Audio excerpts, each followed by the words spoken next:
Nous restons toujours au cœur de l'actualité en temps réel pour mieux vous servir. Mesdames et messieurs, bienvenue à cette édition du journal sur la télé panafricaine dont voici tout d'abord les titres. À la une, des détonations d'armes lourdes ont été entendues tôt ce matin, vendredi 30 mai, aux environs des 3 heures à Butembo.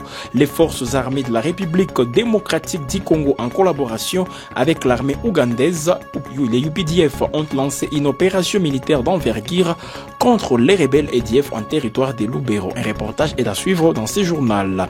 Toujours à la une, après sa rencontre hier jeudi 29 mai 2025 avec les confessions religieuses à sa résidence de Kinyogote près de Goma, l'ancien chef de l'État congolais Joseph Kabila reçoit ce vendredi 30 mai des membres de la Fédération des entreprises du Congo, FEC en sigle. Les détails à suivre dans ce journal. Et puis à Nitouri, les gouverneurs militaires Luboyan Kashama Johnny mise sur une approche combinant sécurité et développement pour restaurer l'autorité de l'État en période d'état de siège.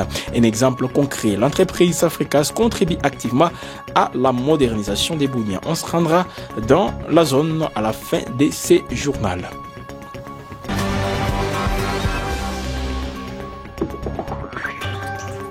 Content de vous retrouver sur la télé panafricaine pour ces rendez-vous de l'actualité.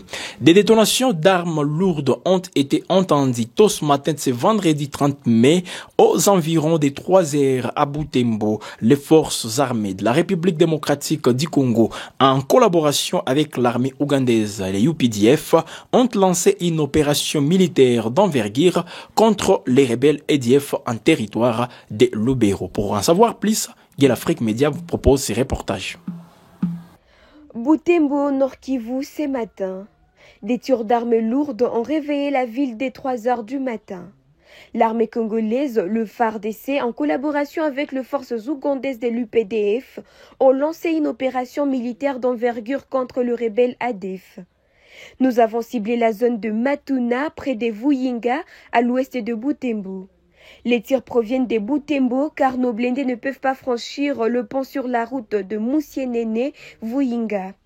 La population doit rester calme. Nous allons poursuivre l'opération jusqu'à la neutralisation des terroristes ADF, a déclaré le colonel Mazing. L'opération se concentre sur la zone de Vuyinga, un secteur où la présence de l'ADF est signalée depuis plusieurs mois. Mais l'offensive a coïncidé avec une attaque contre la communauté de prêtres de la paroisse de Kirango sur la route de Mangurejipa. L'armée a déployé de renforts et ratisse la zone. Pour l'heure, aucun mouvement n'est autorisé sur cet axe. Les autorités justifient ces mesures par la nécessité de sécuriser la zone et de mener à bien l'opération contre l'ADF.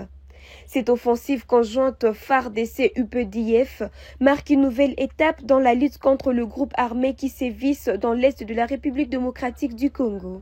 Reste à savoir si elle permettra de stabiliser durablement l'ADF et de ramener la sécurité dans la région. Nous suivrons l'évolution de la situation de près.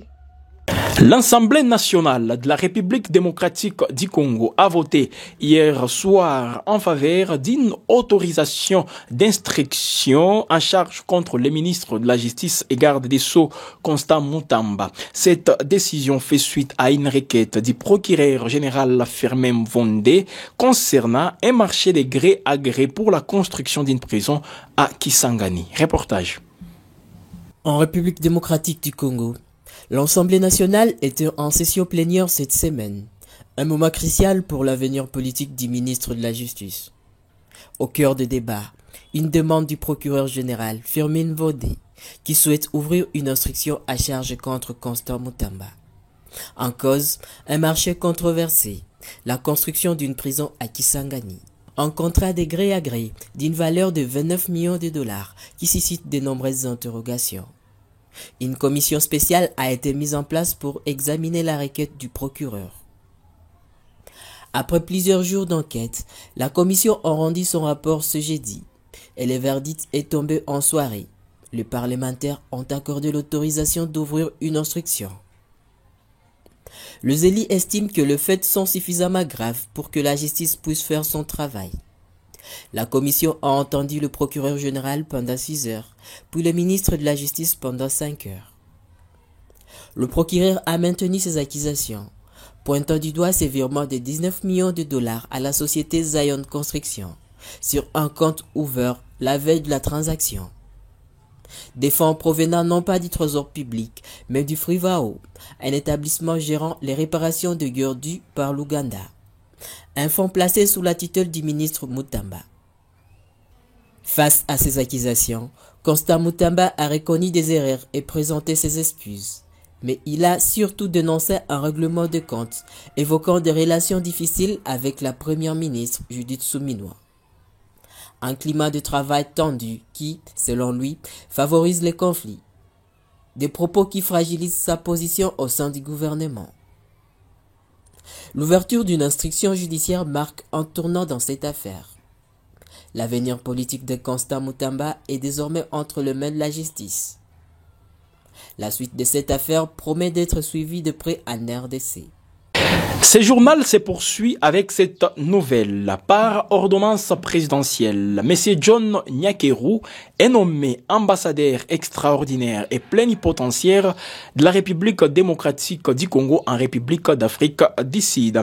Diplomate chevronné, il occupait auparavant les postes d'ambassadeur au Kenya. Reportage. Le gouvernement ordonne, article 1er, est nommé ambassadeur extraordinaire et plénipotentiaire de la République démocratique du Congo auprès de la République d'Afrique du Sud, M. John Nyakeru Kalunga. Article 2. Le précité bénéficiera pour la durée de ses fonctions des indemnités et avantages prévus par l'ordonnance portant règlement d'administration relatif au corps des diplomates de la République démocratique du Congo. Article 3. Enfin, sont abrogées toutes les dispositions antérieures contraires à la présente ordonnance. Article 4. La ministre d'État, ministre des Affaires étrangères, coopération internationale et francophonie, est chargée de l'exécution de la présente ordonnance qui sort ses effets à la date de sa signature.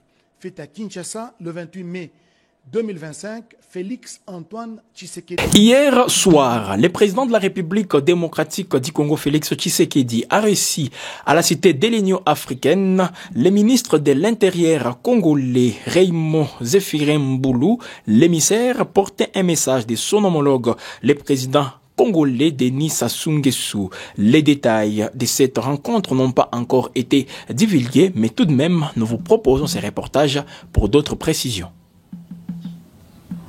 Jeudi soir, à la cité de l'Union africaine, le président Félix Tshisekedi a reçu Raymond Zéphirin Mboulou, ministre de l'Intérieur du Congo-Brazzaville, porteur d'un message de son homologue Denis Sassou Nguesso. Au cœur de discussion, le renforcement des liens historiques et du bon voisinage entre les deux Congos. Dans la foulée, le président a également reçu l'ambassadeur d'Italie, Dino Sorrentino, qui lui a officiellement remis une invitation à un forum économique majeur à Rome le 22 juin prochain. Un événement clé pour la RDC, placé sous le signe de la coopération économique avec l'Union européenne. Le président Félix Tshisekedi a eu une soirée diplomatique chargée à la Cité de l'Union africaine. Il a d'abord accordé une audience à Raymond Zéphirin Mboulou, ministre de l'Intérieur et de la décentralisation de la République du Congo, envoyé spécial du président Denis Sassou Nguesso. L'objectif principal, consolider les liens historiques et de bon voisinage entre les deux Congos. Cela renforce aussi les relations de bon voisinage entre les deux pays ayant des frontières et des langues en commun. Ensuite, l'ambassadeur de la République d'Italie en RDC, Dino Sorrentino, a remis au chef de l'État une invitation officielle du Conseil des ministres italien et de l'Union européenne. Le président Tshisekedi est invité à participer à un forum économique de grande envergure qui se tiendra à Rome le 22 juin prochain.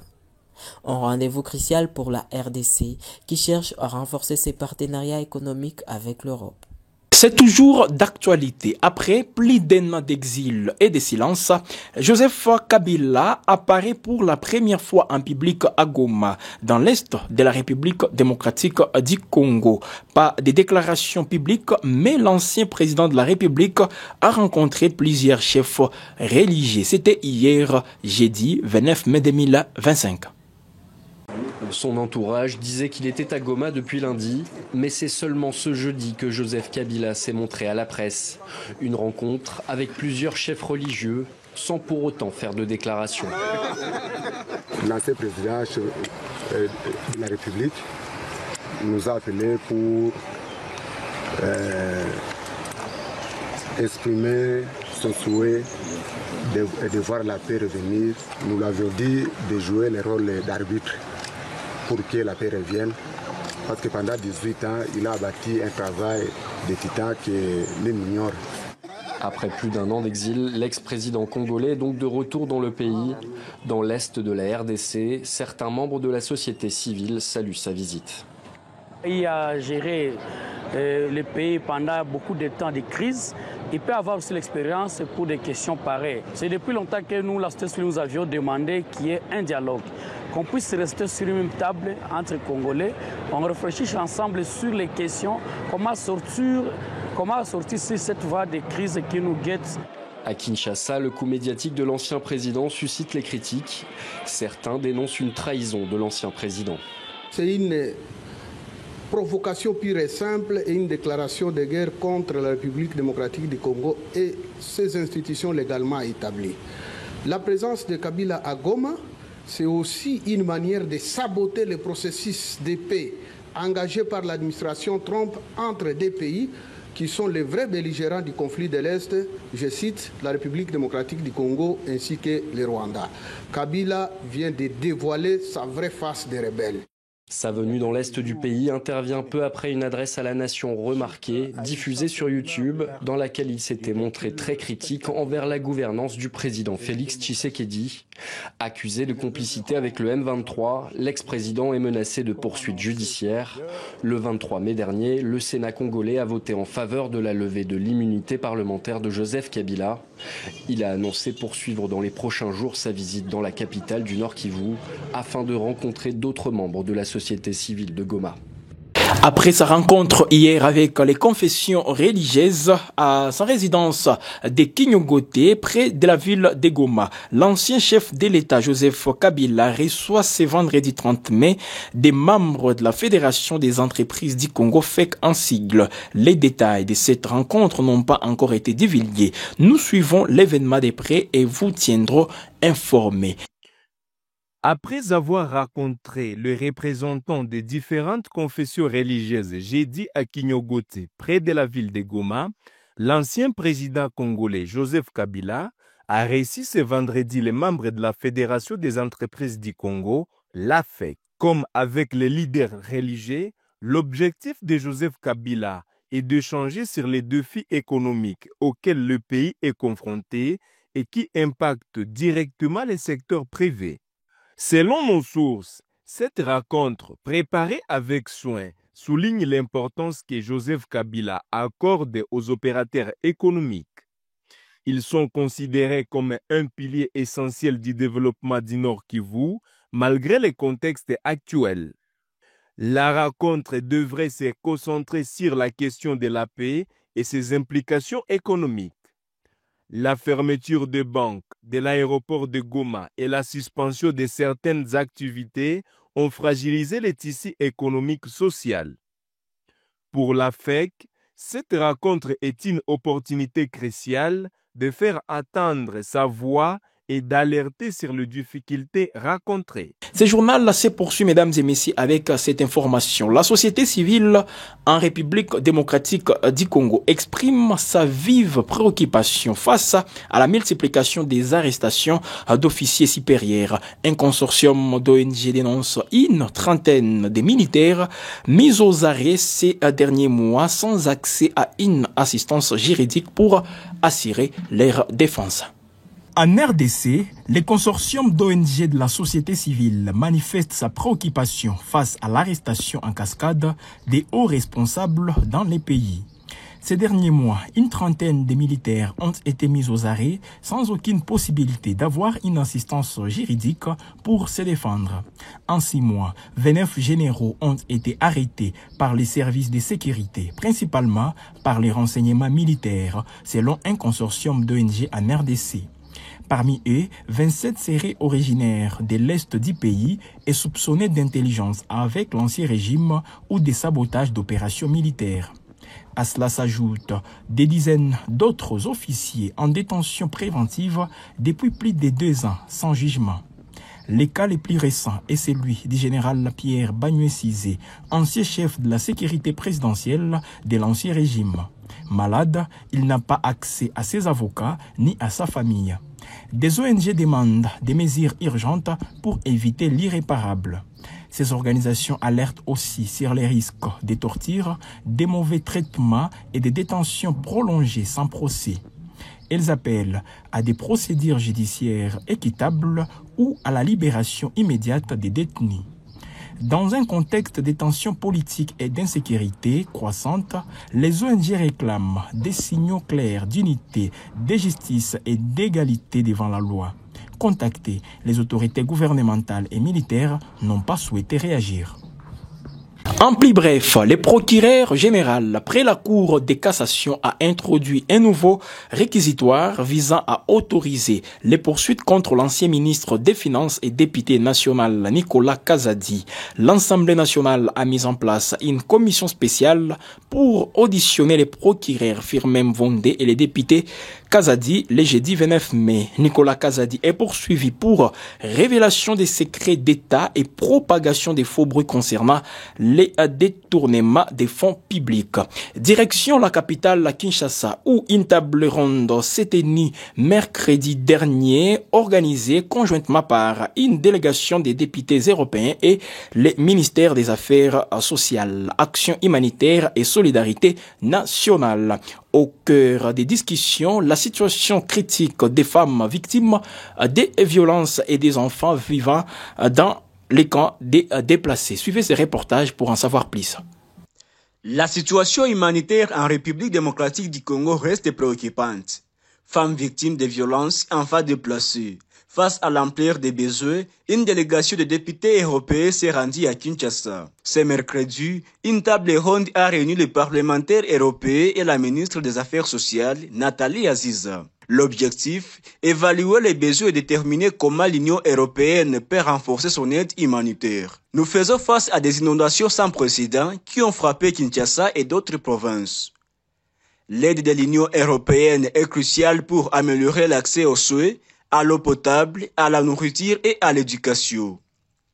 Nous appelons à une solidarité concrète pour soulager la souffrance des Congolais.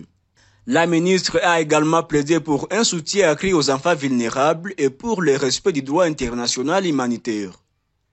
Elle a souligné l'importance d'une amitié agissante entre l'Union européenne et la RDC, capable d'apporter un réel soulagement aux populations meurtries. L'Union européenne attend-elle répondre à cet appel? La réponse dans les prochaines semaines, alors que les parlementaires européens évalueront les moyens à mettre en œuvre pour renforcer l'aide humanitaire en RDC. Direction la province de l'Ituri pour terminer cette édition du journal. Le gouverneur militaire Luboya Kachama Johnny mise sur une approche combinant sécurité et développement pour restaurer l'autorité de l'État en période d'état de siège. Un exemple concret, l'entreprise Safricas contribue activement à la modernisation de la ville d'Ebounia. Reportage. Chaque jour qui passe, l'Ituri continue son développement sous l'administration militaire. À ce jour, plus de 10 km de la voirie urbaine d'Ebounia sont déjà asphaltés par l'entreprise Safricas sur les 13,5 km ayant été attribués à cette maison de construction, incluant ainsi plusieurs axes.